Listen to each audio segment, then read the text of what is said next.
বন্ধুরা, আশা করি তোমরা সবাই ভালো আছো। তোমার চ্যানেলে তোমাদের সবাইকে স্বাগতম। তো সবাই আমরা এখন মাধ্যমিক পাস করেছি, তো মাধ্যমিক পাশের পরেও শান্তি নেই কেন?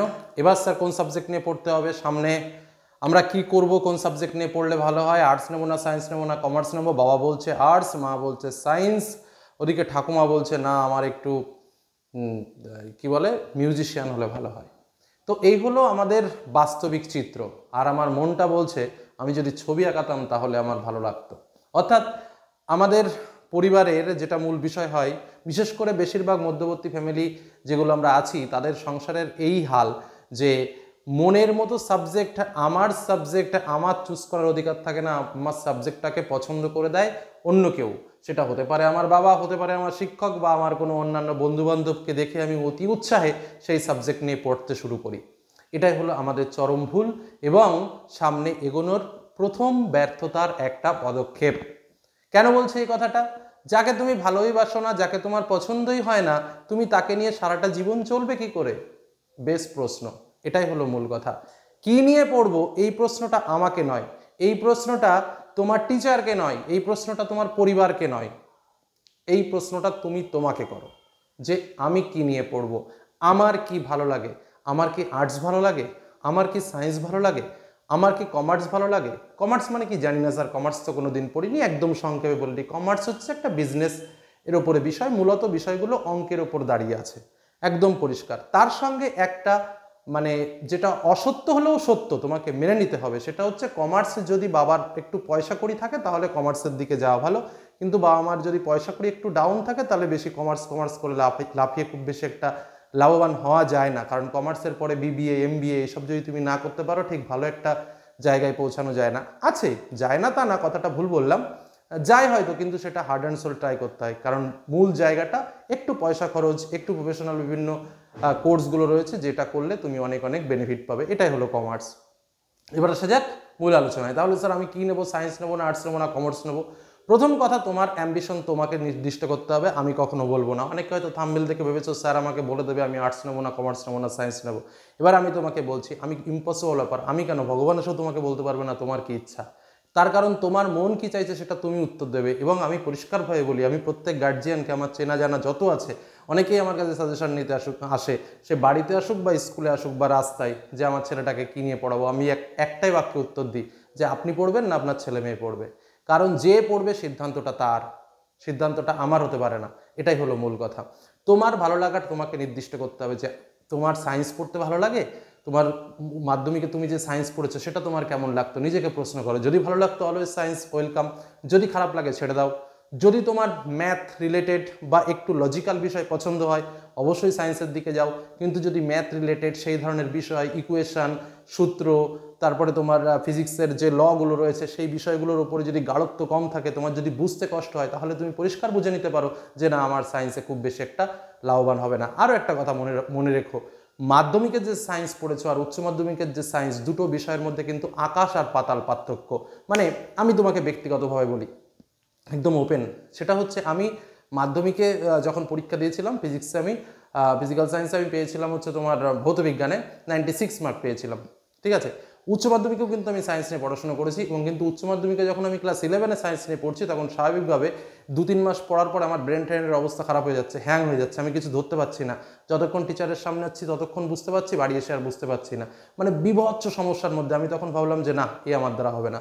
আমি সেটা সাইড করে আমি আর্টসের দিকে টার্ন ওভার করে গেলাম। চেষ্টা করেছিলাম সায়েন্স নিয়ে, কিন্তু আমি টেনে উঠতে পারিনি। নম্বর কিন্তু আমি অনেক পেয়েছিলাম। অর্থাৎ বিষয়টা তোমাকে এখানেই বুঝতে হবে যে আমার ভেতর থেকে আমি কতটা টানতে পারছি, ভেতর থেকে আমি বিষয়টা বুঝতে পারছি কিনা, সেটা কিন্তু তোমাকেই বুঝতে হবে, আর কেউ তোমাকে বুঝে দেবে না। একটা কথা মাথায় রেখো, জীবনটা তোমার, উপলব্ধিটাও তোমার, বুঝতে হবে তোমাকে, রেজাল্ট করতে হবে তোমাকে, জীবনটা তোমাকে কাটাতে হবে, তোমাকেই ভবিষ্যৎ নির্ধারণ করতে হবে। অর্থাৎ আমি কারো বুদ্ধি শুনে আমি সেই জায়গাতে যাব না। এটা হলো আমার থিওরি। জোর করে সমস্ত কিছু চাপিয়ে দেওয়া যায়, জোর করে পড়াশোনা কখনো চাপিয়ে দেওয়া যায় না, ঠিক আছে। এইটা কিন্তু মাথায় রেখো। শুধু এটুকু বলবো, নিজের যেটা ভালো লাগে সেই বিষয়টা চুজ করো। বোঝা গেল? নাম্বার 1 পার্ট শেষ হলো আমার। আমি এখানে আর কোনো কিছু বলতে পারবো না। শুধু এই প্রশ্নটা তোমাকেই উত্তর খুঁজে নিতে হবে, আর কেউ তোমাকে উত্তর করতে পারবে না। তোমার কোন জিনিসটা ভালো লাগে, ইঞ্জিনিয়ারিং স্ট্রিম ভালো লাগে, ডক্টরি স্ট্রিম ভালো লাগে, নাকি তোমার কোন সাবজেক্টগুলো ভালো লাগে, কোন দিকে তোমার ইচ্ছা আছে, সেইটা তুমি উত্তর দাও এবং তারপরে তুমি স্ট্রিম বেছে নাও। এটা গেল আমার প্রথম প্রশ্নের উত্তর। দ্বিতীয় প্রশ্ন, স্যার আমি আর্টস নিলাম, এবার গেল আমার সায়েন্সের বিষয়টা আমার চলে গেল। যারা সায়েন্স নেবে তারা এখানেই ভাবনা চিন্তা করে তিনটে বিষয়ের মধ্যে চলে আসবে। স্বাভাবিকভাবে সায়েন্স সিস্টেম থেকে যদি আমরা দেখি, হার্ড অ্যান্ড সোল পড়াশুনো, দিনরাত পড়াশুনো এবং সেটা টার্গেট নিয়ে সামনের দিকে এগোতে হবে। এবং আমি সবসময় বলবো আরেকটা সায়েন্স পাওয়া যায় যেটাকে বলে বায়ো সায়েন্স, অর্থাৎ ম্যাথ বাদে সায়েন্স। আমার জিনিসটা ব্যক্তিগতভাবে ভালো লাগে না, কারণ সায়েন্স ইজ সায়েন্স, সেখানে ম্যাথ না থাকলে বহু ক্ষেত্রে সমস্যা হয়। সেটা ফিজিক্সের ক্ষেত্রে বলতে পারো, কেমিস্ট্রির ক্ষেত্রে বলতে পারো, যেখানে শুধু ইকুয়েশন আর ক্যালকুলেশন, যেখানে ম্যাথ না থাকলে ওই ধরনের ক্যালকুলেশন পার্টগুলো পড়তে গেলে বিশ্রী একটা অবস্থা হয়ে যায়। যে কারণে আমি বলবো চেষ্টা করো যারা সায়েন্স নেবে সবসময় পিওর সায়েন্স নিয়ে পড়াশোনা করার, এটুকু বললাম। এবার আসা যাক পরবর্তী বিষয়। কমার্সের কথা তো আমি প্রথমেই বলে দিলাম, সাবজেক্টগুলো ম্যাথ রিলেটেড সাবজেক্ট এবং হার্ড অ্যান্ড সোল পড়াশোনা করতে হয়। জবের ভ্যাকান্সি খুবই কম, আর প্রফেশনাল কোর্স ছাড়া ভালো জায়গা পৌঁছানোটা চাপের। প্রফেশনাল কোর্স মানে বিবিএ, এমবিএ, এইসব বিষয়গুলো রয়েছে, মানে বাবার একটু টাকা পয়সা থাকলে সুবিধা হয়। পরিষ্কার কথা বলি, আমি শুনতে অনেকের খারাপ লাগবে, কিন্তু যেটা বাস্তব আমি সেটাই বলি। অনেকে ভাববে স্যার কেমন কথা বলে, কিন্তু এটাই বাস্তব, যেটা দেখছি সেটা বলবো না থেকে অন্য কিছু বলবো নাকি। যাই হোক, পরের বিষয়ে আসি। এবার আসা যাক আর্টসের বিষয়। আর্টসের ছেলে মেয়েদের আমি একটা কথা বলবো, শুধু আর্টসের না, এই কথাটা আমি সকলকেই বলবো, কারণ আজকের ভিডিওটা আমি তোমাদের সামনে করতে বসেছি একটা অন্য অ্যাঙ্গেল নিয়ে, মানে বিষয়টাকে তোমাকে উপলব্ধি করানোর জন্য অ্যাকচুয়ালি আজকের এই আলোচনাটা। সেটা হচ্ছে সাবজেক্ট চুজের আগে সবার আগে কী লক্ষ্য রাখা উচিত জানো? আমি সেটা বলি, সবার আগে নিজেকে একটা প্রশ্ন করা উচিত, আমি ভবিষ্যতে কী হতে চাই। এই প্রশ্নটা করা উচিত, তার উত্তরটা নিজেকেই দিতে হবে। তবে অনেকের উত্তর আসে অনেক রকম। একজন বলে আমি শিক্ষক হব, একজন বলে আমি ডাক্তার হব, একজন বলে আমি ইঞ্জিনিয়ার হব, একজন বলে আমি এই হব, একজন বলে না আমি সাধারণভাবে বাবার বিজনেস দেখব। অনেক অনেক রকম অ্যান্সার আছে। অনেকে ভাবে না আমি একটা দোকান করব বা আমি একটা ছোটোখাটো একটা বিজনেস করব। এক একজনের মনের ভেতরে এক এক রকম শখ আছে, একদম পরিষ্কার পরিচ্ছন্ন কথা। তার এই শখের ওপর ডিপেন্ড করে সাবজেক্ট নেওয়া উচিত। কেউ যদি মনে করে যে আমি ভবিষ্যতে একজন শিক্ষক হব, তাহলে শিক্ষকতা লাইনের জন্য যে সাবজেক্টগুলো তোমার সুবিধাজনক সেই সাবজেক্টগুলো পছন্দ করা উচিত। কেউ যদি বলে আমি ভবিষ্যতে কম্বাইন্ড লেভেলের বিভিন্ন চাকরির পরীক্ষাগুলো হয় স্যার, আমি সেই পরীক্ষাগুলো দেবো এবং জব নেবো, শিক্ষকতার দিকে আমি ছুটবো না, কারণ বর্তমান পরিস্থিতি শিক্ষকতার খুব একটা ভালো নেই। যেটা রিয়েল আমিও বলি যে প্রথমে বিএ পাস করো, এমএ পাস করো, বিএড করো 2 বছর 3 বছর ধরে, ভবিষ্যতে আবার শুনছি নাকি 4 বছর বিএড হবে, তারপরে পরীক্ষা হবে 7 বছরে একবার, তারপরে আবার সে যদি প্যানেলে ডিস্টার্ব থাকে চাকরি হওয়ার 7 বছর পরে চাকরি বাতিল, মানে একটা বিশ্রী পরিস্থিতি। ওতে রিস্ক হয়ে যাচ্ছে।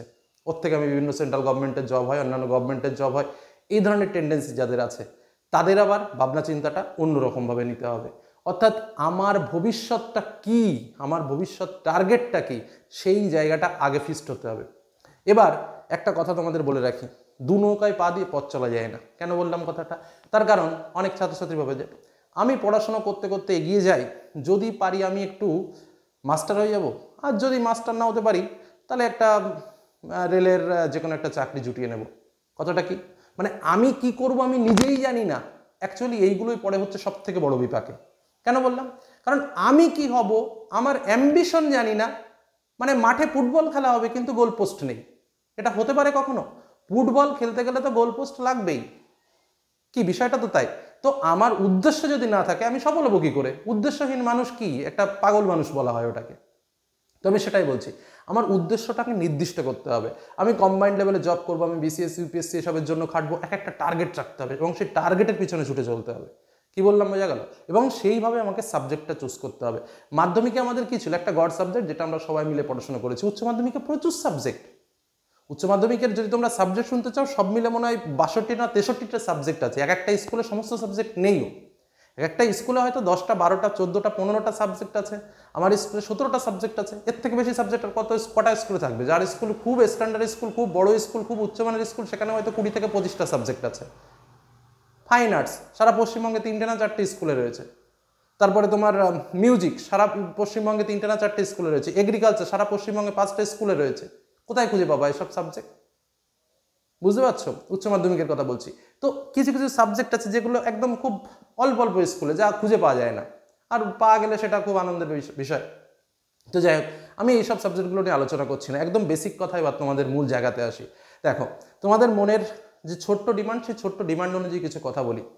যাদের সরকারি চাকরি করার ইচ্ছা আছে, পরিষ্কার কথা বলি, যাদের সরকারি চাকরি করার ইচ্ছা আছে বা এই কম্বাইন্ড লেভেলের পরীক্ষা দেওয়ার ইচ্ছা আছে, তাদের আমি বলবো একদম বেস্ট 3-4টে সাবজেক্ট বলছি, আমি নোটসও করে নিয়েছি। সেটা হচ্ছে হিস্ট্রি, পল সায়েন্স, ইকোনমিক্স এবং জিওগ্রাফি। বেস্ট 4টে সাবজেক্ট বললাম, হিস্ট্রি, পল সায়েন্স, ইকোনমিক্স এবং জিওগ্রাফি।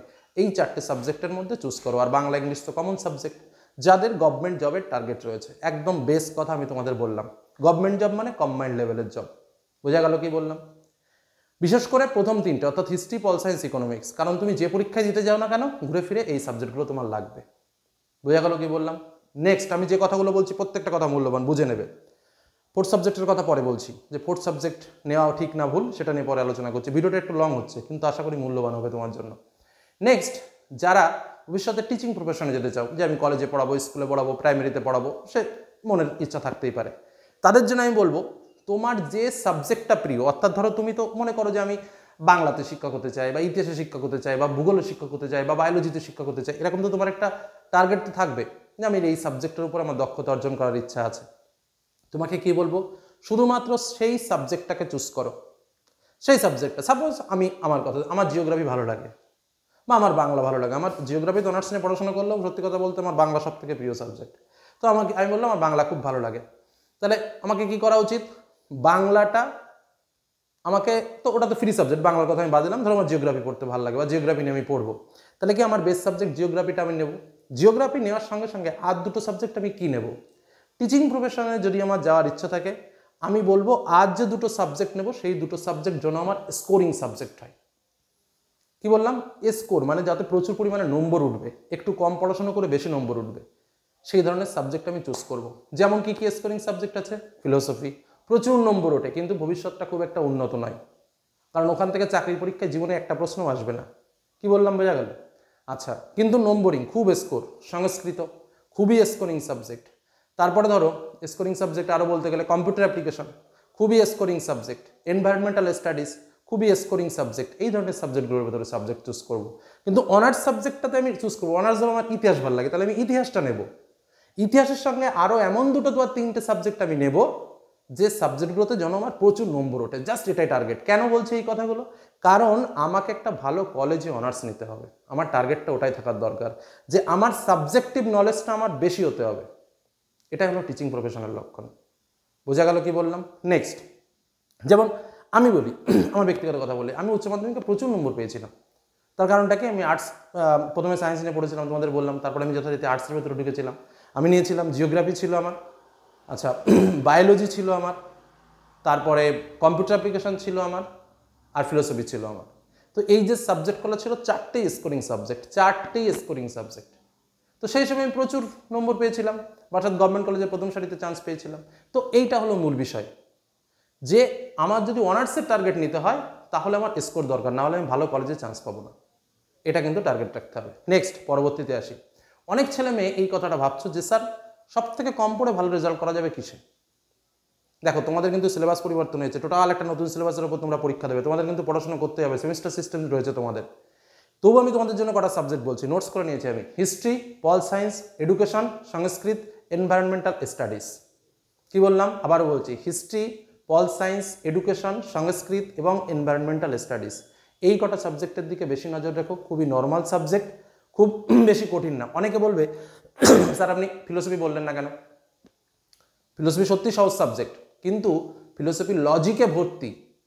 যদি কেউ লজিক ভালো লাগে সে নিতে পারো ফিলোসফি, কিন্তু লজিক কিন্তু অঙ্কের মতো, এটা কিন্তু মাথায় রেখো। খুবই সহজ সাবজেক্ট, অন গড বলছি, খুব সহজ সাবজেক্ট, কিন্তু ওটাও তোমরা নিতে পারো, কিন্তু ওটা কিন্তু লজিক, পুরোপুরি লজিকের ওপর দাঁড়িয়ে আছে। লজিক মানে সূত্র, খুবই সহজ সূত্র, মজাদার সূত্র, আনন্দের সূত্র, ওটাও আমি ধরে নিতে পারি যে সহজ সাবজেক্টের মধ্যে। তো এই সাবজেক্টগুলোর মধ্যে চুজ করো। আমি আবার বলছি, হিস্ট্রি, পল সায়েন্স, এডুকেশন, সংস্কৃত, এনভায়রনমেন্টাল স্টাডিজ এবং ফিলোসফি। এই কটার মধ্যে ইজি সাবজেক্ট, এই কটার মধ্যে সাবজেক্ট চুজ করো। বোঝা গেল? আচ্ছা, স্কোরিং সাবজেক্ট আমি বলেছি, জবের সাবজেক্ট আমি বলেছি, বাংলা ইংলিশ আমাদের কমন সাবজেক্ট। অনেকে প্রশ্ন করে স্যার ফোর্থ সাবজেক্ট কি নেওয়া উচিত না উচিত নয়? আমি বলি যারা দুর্বল স্টুডেন্ট তাদের অবশ্যই ফোর্থ সাবজেক্ট নেওয়া উচিত, কারণ কোনো কারণে একটা সাবজেক্ট যদি তিনটের মধ্যে মানে আনলাকিলি যদি ফেল হয়ে যায়, তখন ওই ফোর্থ সাবজেক্টটাই কিন্তু তোমাকে বাঁচিয়ে বের করে নিয়ে চলে আসবে।